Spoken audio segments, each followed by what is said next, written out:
नमकीन समोसे तो हम अक्सर खाते रहते हैं, लेकिन आज हम बनाने वाले हैं मीठे समोसे। आप चाहें तो गुजिया के साथ साथ होली पर इन्हें भी ट्राई कर सकते हैं। ये देखने में जितने ज़्यादा सुंदर लग रहे हैं, ये खाने में भी उतने ही ज़्यादा बढ़िया हैं। और मैं आपको दिखाती हूँ तोड़ के ये अंदर से कैसा है। इसके अंदर हमने मावा और मेवा की फिलिंग की है। ये देखिए, ये देखने में अंदर से भी कितना ज़्यादा टेम्पटिंग है। तो चलिए बिना किसी देर के स्टार्ट करते हैं अपनी आज की रेसिपी। तो मीठे समोसे बनाने के लिए हमें चाहिए 500 ग्राम मैदा। साथ ही हमें इसके अंदर ऐड करना है 1 टीस्पून नमक। नमक की वजह से इन समोसों का टेस्ट और भी ज़्यादा बढ़ जाएगा। साथ ही मैं इसके अंदर ऐड कर रही हूँ 125 ग्राम्स देसी घी। किसी भी ट्रेडिशनल मिठाई को बनाते समय उसके मोयन के तौर पर हमें हमेशा देसी घी का ही यूज़ करना चाहिए, क्योंकि इससे जो मिठाई है उसका फ्लेवर बहुत ही बढ़िया आता है। तो नमक को और घी को और मैदा को हमें लगभग 5 मिनट तक अच्छे से मिक्स करना है, जब तक कि सारा मोयन अच्छे से मिक्स ना हो जाए। मोयन अच्छे से मिक्स हो चुका है और इस तरह से हाथ में दबाने पर ये फर्म शेप ले रहा है। इट मीन्स हमारा जो मोयन है एकदम परफेक्ट है। और अब बारी आती है इसके अंदर पानी ऐड करने की। पानी हम थोड़ा थोड़ा करके ऐड करेंगे और यहाँ ग्लास में मैंने 200 ml पानी लिया है। इससे ज़्यादा हमें पानी मैदा के लिए रिक्वायर्ड नहीं होगा। इसका डो हमें थोड़ा टाइट ही रखना है। ये भले ही हो सकता है कि जो मैदा आप यूज़ कर रहे हैं उसमें थोड़ा कम पानी की ज़रूरत हो, इसलिए पानी आप थोड़ा थोड़ा करके ही ऐड करें। और इसके अंदर जो बाकी का बचा हुआ पानी था मैंने वो भी डाल दिया है। और ये लीजिए, बस ज़रा सी मेहनत हमें और करनी है और हमारा डो बनकर एकदम तैयार हो जाएगा। तो डो तैयार होने के बाद में हम इसे लगभग आधे घंटे का रेस्ट ज़रूर देंगे। तो यहाँ पर हम डो को ढक कर रख रहे हैं और जब तक डो रेस्ट पर है तब तक हम तैयारी कर लेते हैं हमारी फिलिंग की। तो कचौड़ी की फिलिंग के लिए मैं इसके अंदर डालने वाली हूँ ढेर सारी मेवा और मावा। तो यहाँ पर मैंने एक पैन में डाला है थोड़ा सा घी। तो अभी हमें एक एक करके सारी मेवा को भून लेना है। सारी मेवा को हम अलग अलग इसलिए भूनेंगे क्योंकि कुछ मेवा जल्दी भुन जाती है, कुछ देर से भुनती है। तो यहाँ पर मैंने लगभग आधा कप काजू के टुकड़े इसके अंदर डाल दिए हैं। इसे हल्का गोल्डन ब्राउन होने तक हम भून लेंगे और जैसे ही ये लाइट गोल्डन ब्राउन हो जाएंगे इसे हम पैन से बाहर निकाल लेंगे।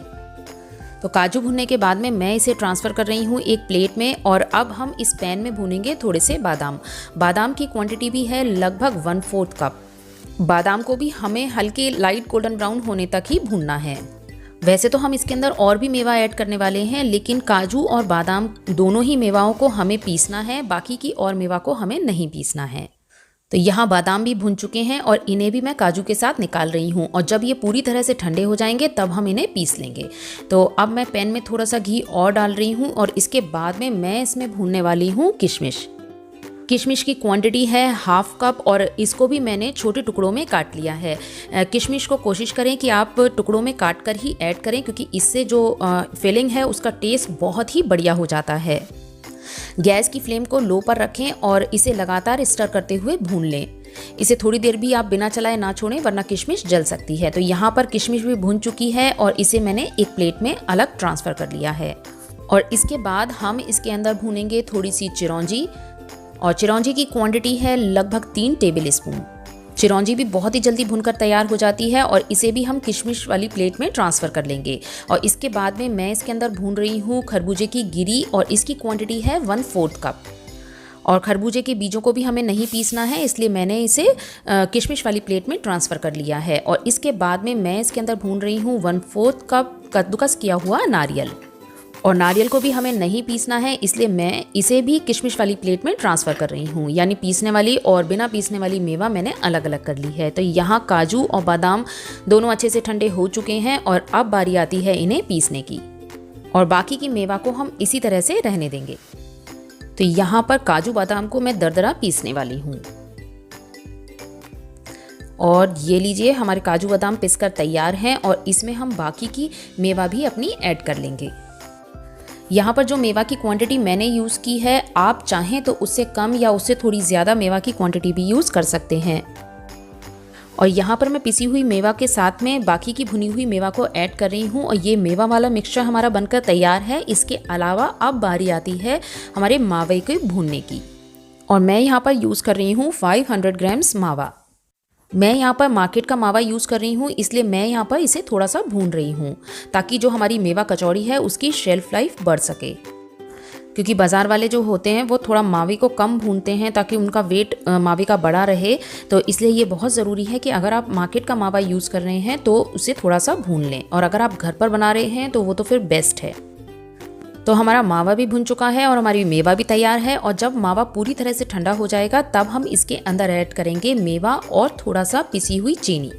साथ ही बढ़िया खुशबू के लिए मैं इसके अंदर इलायची पाउडर भी ऐड करने वाली हूँ। तो सबसे पहले हम इसके अंदर मेवा मिक्स करेंगे और अच्छे से मिक्स करने के बाद में हम इसके अंदर चीनी ऐड करेंगे। चीनी हमें पिसी हुई यूज़ करनी है या फिर आप बूरा भी यूज़ कर सकते हैं। और मेवा मावा के अच्छे से मिक्स हो जाने के बाद में मैं इसके अंदर ऐड कर रही हूँ थोड़ा सा इलायची पाउडर। इलायची पाउडर की क्वांटिटी आपको अपने टेस्ट के अकॉर्डिंग कम या ज़्यादा रखनी है। साथ ही मैं इसके अंदर ऐड कर रही हूँ बूरा या पिसी हुई चीनी ऐड करने के बाद में आप इसे अच्छे से मिक्स करें और टेस्ट कर लें। और अगर आपको लगता है कि आपको थोड़ा ज़्यादा मीठा चाहिए तो आप इसमें फिर से थोड़ा सा बूरा या पिसी हुई चीनी ऐड कर सकते हैं। यानी मीठे की क्वांटिटी भी आपको अपने टेस्ट के अकॉर्डिंग ही रखनी है। तो सारी चीज़ों को अच्छे से मिक्स करने के बाद में हमारी फिलिंग एकदम तैयार है और मैं इसे ट्रांसफ़र कर रही हूँ एक ग्लास बोल में। और इस फिलिंग के बाद में अब बारी आती है चाशनी बनाने की, क्योंकि हम यहाँ पर पके हुए समोसे बनाने वाले हैं, इसलिए हम उसके लिए चाशनी तैयार करेंगे। तो चाशनी बनाने के लिए मैं यहाँ पर यूज़ कर रही हूँ 250 ग्राम्स चीनी और साथ ही हमें चाहिए 250 ग्राम्स पानी।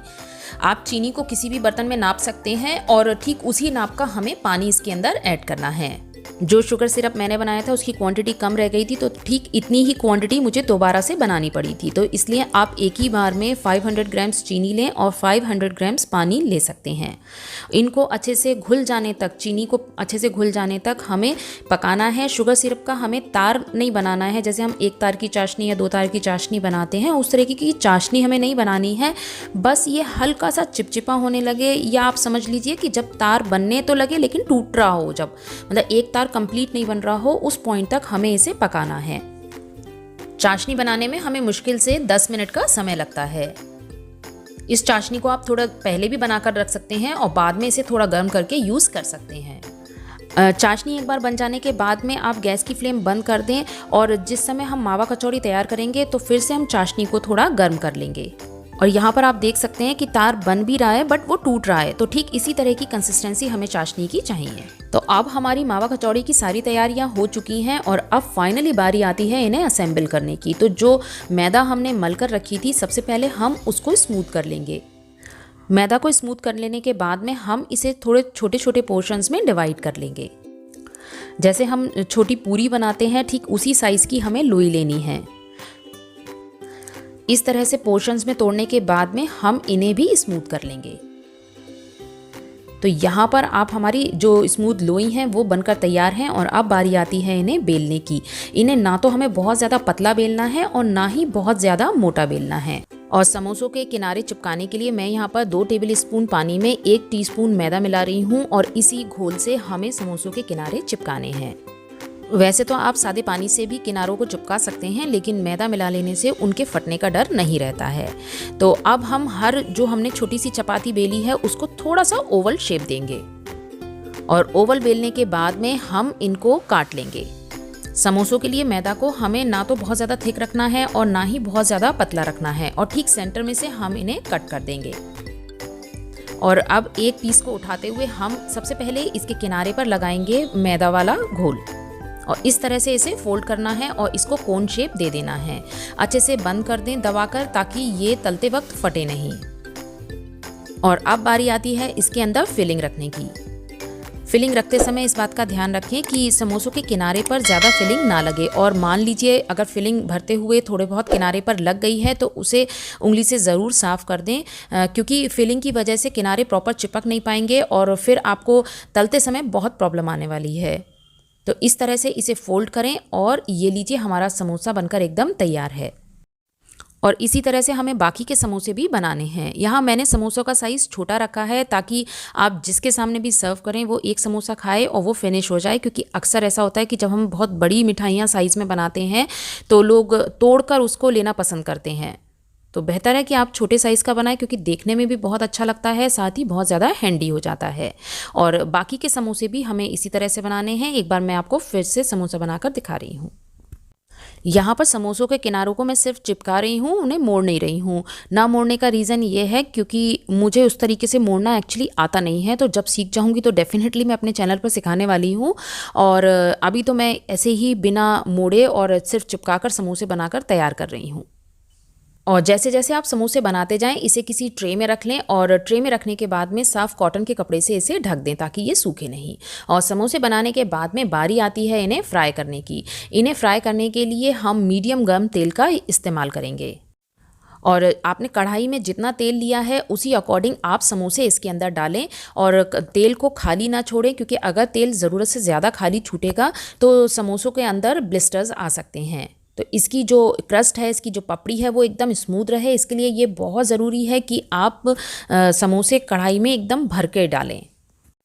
और यहाँ पर आप देख सकते हैं कि समोसे गोल्डन ब्राउन हो चुके हैं और अब मैं इन्हें कढ़ाई से बाहर निकाल रही हूँ। तेल से बाहर निकालने के तुरंत बाद हमें इन्हें शुगर सिरप में डिप करना है। शुगर सिरप को भी हमें बहुत हल्का गर्म लगातार बनाए रखना है और उसी गर्म सिरप में हम इन समोसों को डिप करेंगे। समोसों को सिरप में डालने के 5 मिनट के बाद में हम एक चम्मच से इन्हें पलट देंगे और फिर 5 मिनट तक दूसरी साइड से भी इन्हें डिप रहने देंगे। तो इस तरह से लगभग 10 मिनट तक ये समोसे शुगर सिरप में रहने वाले हैं। और अगर आपको बहुत ज़्यादा जूसी समोसे पसंद हैं तो आप इसमें किसी निडल की हेल्प से थोड़े से छेद कर सकते हैं ताकि जो शुगर सिरप है वो इन समोसों के अंदर चला जाए। बट मैं यहाँ पर कैलोरीज़ को कंट्रोल रखने के लिए इनमें छेद नहीं कर रही हूँ और इन्हें इसी तरह से मैंने पाक कर तैयार किया है। तो 10 मिनट के बाद में अब मैं कढ़ाई से समोसों को निकाल रही हूँ और इसे ट्रे में रखते जा रही हूँ। समोसों को चाशनी में से निकालने के बाद में मैं इन्हें पिस्ता पाउडर से गार्निश करूंगी। पिस्ता को मैंने मिक्सर ग्राइंडर में पीस लिया था, उससे पाउडर तैयार किया। साथ ही गुलाब की पत्तियों को मैंने सुखा लिया था और उन्हें भी पीस लिया था। तो दोनों चीज़ों के पाउडर से मैं इन्हें गार्निश करने वाली हूँ। और आप देख सकते हो कि जो कलर हमने इसके अंदर ऐड किया है गार्निशिंग के समय में, उसकी वजह से ये समोसे देखने में बहुत ही ज़्यादा अमेजिंग लग रहे हैं। और जो मार्केट में समोसे मिलते हैं ये देखने में उनसे भी ज़्यादा सुंदर लग रहे हैं। तो आज की इस रेसिपी को आप ज़रूर ट्राई करें और अपना फीडबैक मेरे साथ शेयर करना ना भूलें। फिर मिलती हूँ एक नई रेसिपी के साथ। Till then take care and keep watching Binge cravings.